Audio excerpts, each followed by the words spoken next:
Kings, queens, and in-betweens, good morning. How are y'all feeling? How flows your well-being this fine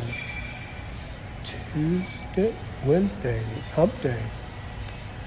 I hope all is well and that you are waking up with gratitude and appreciation in your hearts, and that you don't leave the house today needing anything from anybody, and you are right with yourself because that is your nature, to be right. I just want to talk about something real quick.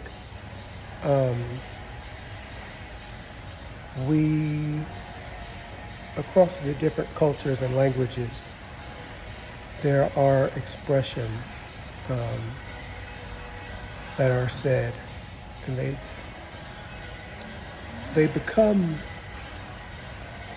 so familiar that I feel like sometimes the message, the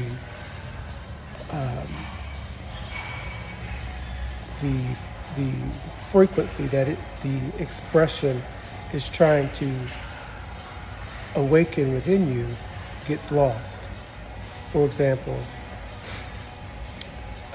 comparison is the thief of joy. So at some point, if you've been to any kind of, success building seminar or whatever, you've probably heard that. Even in the corporate world, they probably have that expression. Comparison is the thief of joy. But what does that mean? I mean, I feel like, energetically speaking,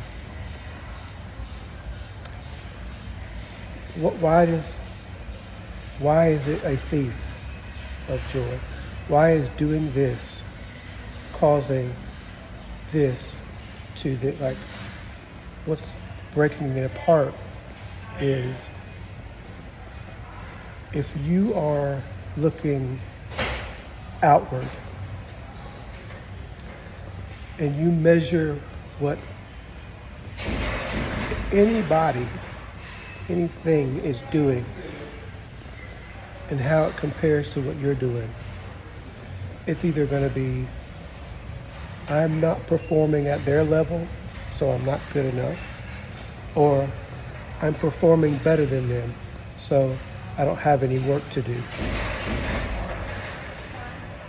Either way, it is a hindrance to your happiness, because you slow down too much, then you lose desire, and then you go wondering, what is the purpose of life? Because you just, naturally good at stuff or whatever, and you always compared how you were doing to other people, and because you maybe gifted or whatever, then you said, okay, I'm good. So then you stayed in that friend group because no one ever pushed you, and so you became comfortable, and then you didn't make any advancements. And then 30 years later, back in my heyday, this happened, this happened. And then the opposite side of that, you look around and people are doing better than you, more than you, whatever. Then you start turning, what's wrong with me? Am I not smart enough? Am I not dedicated enough? Am I not skilled, talented, whatever? What is wrong with me? Why I can't do what this person is doing? So in either case, when you look outwards, it doesn't do you any benefit. Now, I will say, this doesn't mean don't be curious about what others are doing, because by observing others, you can draw upon their experience and say, I want this or I don't want this as a part of my life. And then let it end there, and then your output to get to a similar thing is your output. If you want to do more, do more. If you want to do less, do less. If you want to take a break, don't, looking outward is not good. So that's what, energetically, that's what, so you are changing your frequency to always fit something outside of you, and therefore happiness, which is contentment and joy and satisfaction and just the good things. It evades you because you're not inside, you're not internal. Or you're internally because you can't escape internal, but you're observing external and trying to measure up. And that throws you off of you, and then you can't be you. You spend your life living up to what somebody else is doing or trying to stay ahead of what somebody else is doing, that you lose sight of who you are. And then when that person takes themselves out of your equation by either passing away or dumping you or divorcing you or just not talking to you because of leaving their religion or whatever, now who are you measuring? You spent a lifetime of shaping your frequency, what comes to you, who notices you, the kind of money and health and the things you do for fun. All that stuff is about you has been shaped by measuring yourself to somebody outside of you. So then when they're gone, now what's left? So energetically, I keep saying that. I don't know if energy is coming across in what I'm saying, but comparison is the thief of joy. When you compare the only perspective that you have full access to, which is your own, and you compare it to what anybody else is doing, you can't be happy that way. There may be a false sense of security or happiness in that. But to be truly happy, you have to do your own thing. So, as I said, everything is energy. We just gotta, start being aware of energy. And I think, you know what? I'll just keep talking, and I'll make clips, and I'll make that first part a clip. And then this one could be my long stream, because I wanted to talk about this anyway. So to wrap that first thought up, to be happy, make your decisions from what keeps me in alignment with my higher self and my true north and my happiness. And don't do it disrespectfully to where you're stepping on other people or knowingly causing them distress or knowingly blocking them from their version of happiness. Don't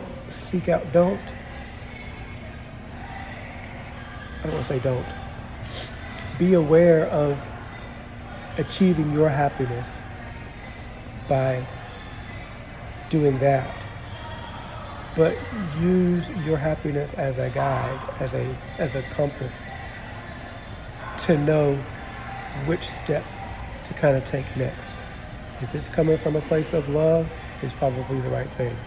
If it's coming from a place, whatever I just said, if it's coming from that of fear or worry or doubt or stress or depression or sadness or anger, then it's not a bad step or a wrong step per se, because as long as that choice doesn't lead to something that physically takes you out of this world, then you're going to have consequences or experiences from that choice that will let you know, I want this or I don't want this to continue.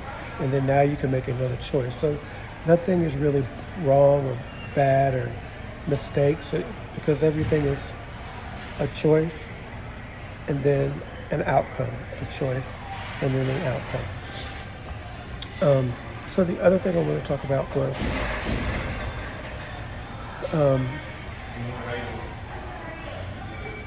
still on energy and how awareness of energy is so very important because it's literally everything. Like, colognes and perfumes. You got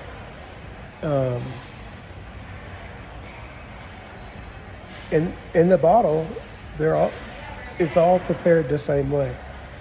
So it smells the same. And then when you spray it on your skin, sometimes it smells different on this person or that person. And so I know this is probably covered in school, but I haven't been in school in 20 years and I forgot what they covered in science class and what they didn't. So I don't know what comes common sense and what isn't, but I'm speaking from a place of, okay, that's happening because this is energy, it's liquid, it is energy, mass, matter moving and then my body is energy. And what's the stuff, the force flowing through me is energy. So when this energy gets next to this one, this is what happens, and it causes this.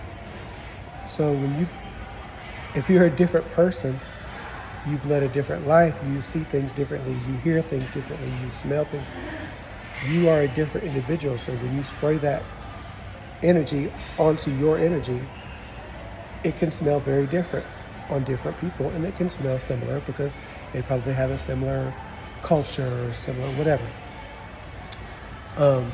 So along that same vein, I'm wary to speak on relationships because I've only ever had one. But in my opinion, it was a good one. And we're still in good standing. Not together, but friends. Communication was something I felt was very strong. Both Geminis, so we're pretty good at that.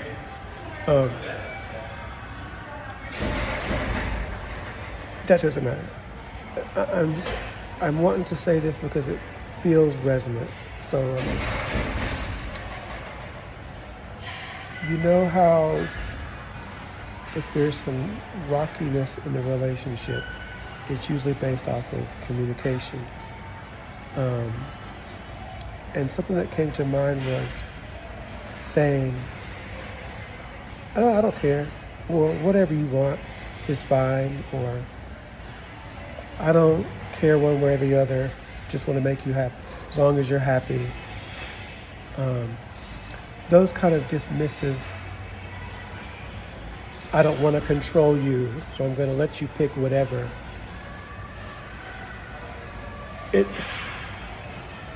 Again, there is no right and there is no wrong. But I felt like sometimes that response can be given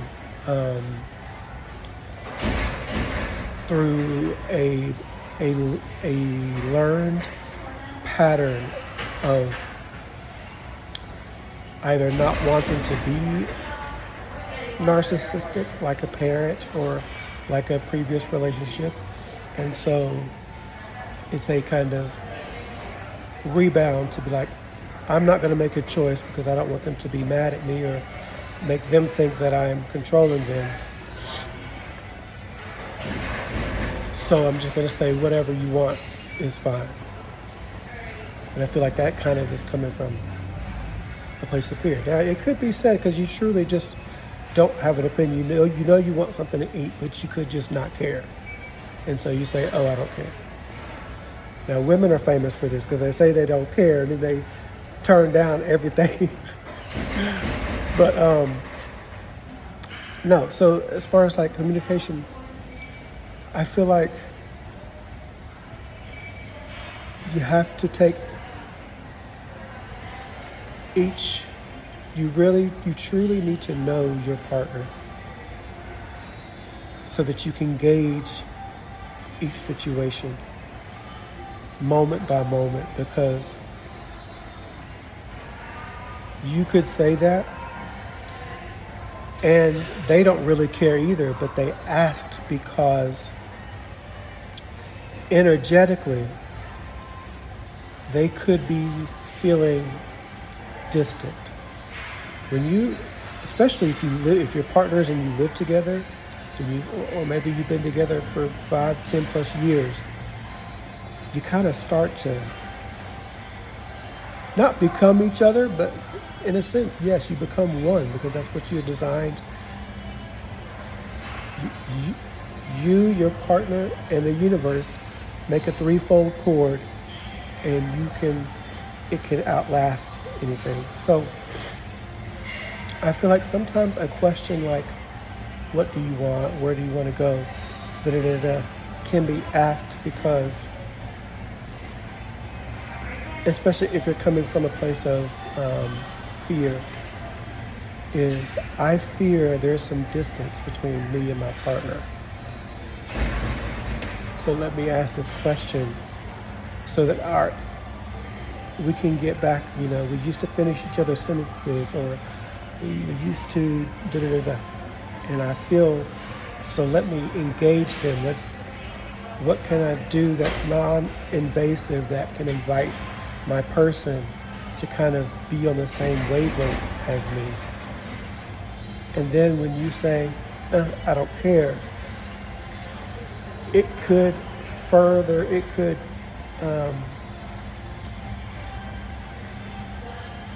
extend, stretch, it could, I keep wanting to say further, but that's not a word. Y'all know what I'm trying to say. That distance that the one partner is feeling, I felt the distance already, so I tried to engage you, and then you acted as though you didn't care, or the word you said was, I don't care. And then if you don't, so energetically, so much can happen one way or the other with your words and the energy you have about yourself. So I just want to put that out there of,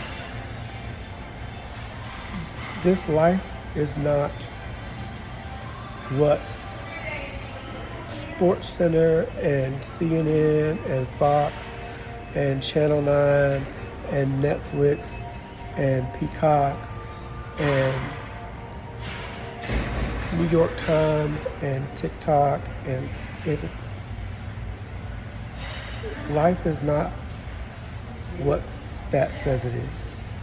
It is all about energy and how you are comprised of it, and how you go about making decisions in your day-to-day life, move the energy about, and how it relates to the people in your life, the other beings of energy. So, pause.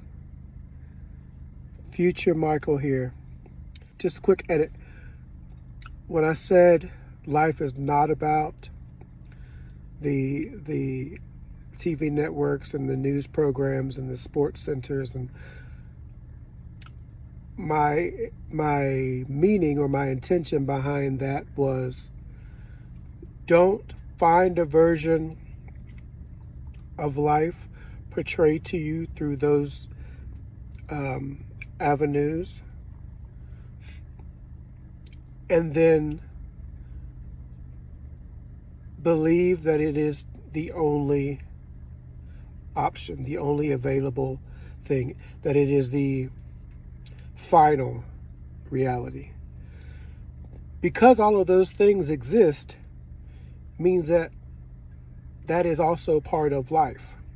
So news channels and media and sports and all this stuff is part of life. What I'm saying is, don't observe it and then say, I have to fit into one of those to be here and have this human experience. Because your soul is here to get to know itself. So you may start out on certain paths based off of your parents and your friends and your neighborhood and this and that and whatever kind of things were programmed into you. But then at a certain point, when your cognition and your spirituality kicks in and you say, what aligns with me truthfully, fully, completely, without reservation? What am I drawn to that speaks to me? And then you make choices in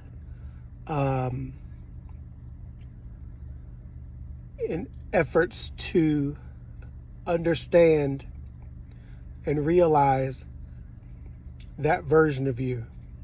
So just wanted to make that kind of clear thing. I wasn't saying, oh, all this stuff is pointless and useless. That stuff is also part of life. I'm just saying it's good to, I think one of the talented people on this earth, it was the artist Ray, I think her name is. She said, they interviewed her and she had two phones, one for like social media and then one for other parts of life, because everything is energy. So if you're constantly feeding and consuming what everybody else puts out, your version of life, what means the most to you, has no battery. You haven't been charging it. You haven't been using it. Probably haven't even taken the wrapper off. So that's what I meant when I said life is not about these things. But anyways, I don't need to keep repeating that. You got it. Now continue the video. Everything is energy. So when you start to understand that and then practice it and then truly know it, it helps you kind of pause a little bit in your responses and in your actions and in your choices, because you're saying, well, where is this coming from? Is this dead energy? Is this something I've not thought about in a long time, but I'm just doing it because it's familiar? I didn't really choose to. I'm just, after dinner, I eat dessert. After this, I go here. At this time, I take lunch. At this exit, I take a right. But then on this day, we have sex. But didn't. So are we energetically, are we moving? Are we active? Are we choosing? Or have we established so many patterns of thought and choices that the active thought is done? And you're just living a program. So just everybody be aware of your energy. It's not a scary thing. It can be at first, because once you start learning about this kind of stuff, it broadens your perspective, and anything new that kind of not condemns your old belief patterns, but puts them aside or puts them to sleep, because now there's a whole lot more to look at, so you don't really have to look at this. What you were looking at is a part of who you are. But then when you have something introduced into your experience that lets you see way, instead of low beams, you got your high beams. And now you're all of a sudden looking further instead of right there in front of you. So there's nothing wrong. Like, where people are and what they believe is okay. I had to end several conversations the other day because I was explaining things and they were kind of coming back with kind of stuff that was very limiting. Like they wanted the freedom, but then they kept speaking power and energy they kept using their words, which was energy, into their old patterns of thinking. I do the same thing. I'm not coming here on a high horse, trust me. I'm speaking from a place of I am doing things in life, and as I do them, things are revealed to me, and then I share it for the good of others and for the good of myself as I periodically go back and look at what did I believe, how did I feel, what did I change, what did I believe, how did I feel, what. So I think we are constantly shifting as beings, moment by moment. But the problem is, like I said, depending on your thought, you can get stuck in changing and evolving into just different versions of the same misery, different versions of the same toxic relationships, different versions of the same old addictions, different versions of the same old terrible family when you don't actively choose, because actively choosing can be scary. Because what if you make a wrong decision? What if you make a decision that hurts somebody that you care about? What if you make a decision that brings you more hardship than ease? What if you make... But these are all what ifs. I can't remember the expression, but living your life on what ifs it's a way to live. It is. But I think if you ask successful people, and going off of the successful people that I've had the chance to share space with and ask them questions, and the people that I listen to on YouTube and the books that I've read, I did not say sexy, successful people, even though that's exactly what I said. It's not what it was an accidental stutter on successful, not describing them as sexy. That would be inappropriate. Although, to be fair. To be fair. To be fair. To be fair. To be fair. To be fair. To be fair. To be fair. To be fair. Success does add sex appeal because sex is the energy of creation. And if someone is successful, or if someone meets the standard or belief about success that you hold, then wanting to get with them to create something sustainable and beneficial and fun for yourselves and for others increases, so they become sexy. Anyways, don't want to get off on that tangent, but get your minds out the gutters. You're nasty. And as far as the what ifs, if I found my thought, or did I? If you interview those people,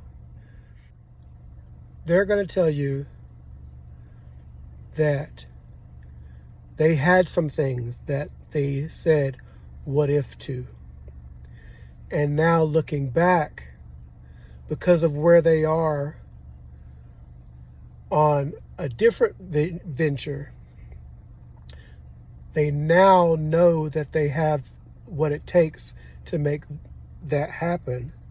So knowing what they know now, they wish they would have had the faith or had the whatever back then, to not let so many things stop them from doing that first thing because of all the what ifs. So later on in life, it's better to say, I did that, I tried it, it didn't work, but I'm glad I did it because it helped me know I don't want that, or it helped me know I do want that, or da da da. Versus, I never did that because of, and then now here you are, older or somewhere to where you have an even stronger belief that you cannot do this thing because you never did it back then. And so now you think so it's better to always make a choice. I don't want to say better, but it can be, if it's something to advance, if it's something that seems fun, if it's something that is not going to cause harm, I'd say screw the what ifs and take the chance on yourself especially, and do it so that later on you're not in a position of strength and confidence looking back saying, I wish. So, on with the video. Be mindful of how you use this to create, and then how you use this to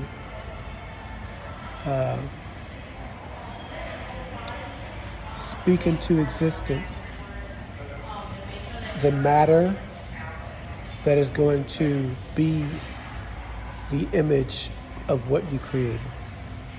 Health, relationships, money, all the things we want are created in the moment that we think them. But then to witness them, to see them, to manifest them, we have to use this skillfully in a way that doesn't block our energy, and in a way that doesn't send negative energy to anybody else. Because once you send negative energy out, guess what happens? It comes back. And sometimes, if not all the time, double and triple. So what you say has so much more impact energetically. Because not only do you spend the most time with yourself every day, so now you're talking to yourself and shaping energy to attract your reality to your experience. But then how you talk about others determines what kind of energy comes back to you. And then who you allow to talk into you or around you has an impact. So speech is just so important. And I think it's time, I think many people are waking up to it, but I think the more those who are waking up to certain truths talk about it and practice it, which is what I'm working on.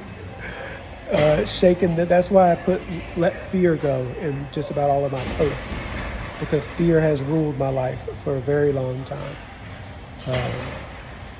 Not only did I grow up, I'm not going to go down how I grew up because that doesn't matter, that's the past. When I evaluate where I am now, I can understand that it's a culmination of a pattern of fear thought. And I know that I don't want that anymore. So now it is my responsibility to think differently, which will create different patterns And a good pattern, a good pattern can be great to have on repeat without having to think about it. Creating a healthy eating habit, going to the gym, creating a healthy whatever, brushing your teeth and what, there are habits that are good that it can be beneficial or useful to have them on autopilot. But the balance is what's necessary, because even things that are good for you, after so many experiences, rotations around the sun, you have seen things and expanded. And if you don't allow a good thing to evolve, it can never become great. But who you are has already expanded. And when you don't let go of the good to go towards the great, then you start experiencing the separation between who you really are and who you're being. And that's where pain and suffering and depression and sadness and all this stuff sets in, is in that separation. So the more you understand energy practice, the happier you can be. Anyways, love more, be more, achieve more, drink water, shut off, and have fun. I love you so much.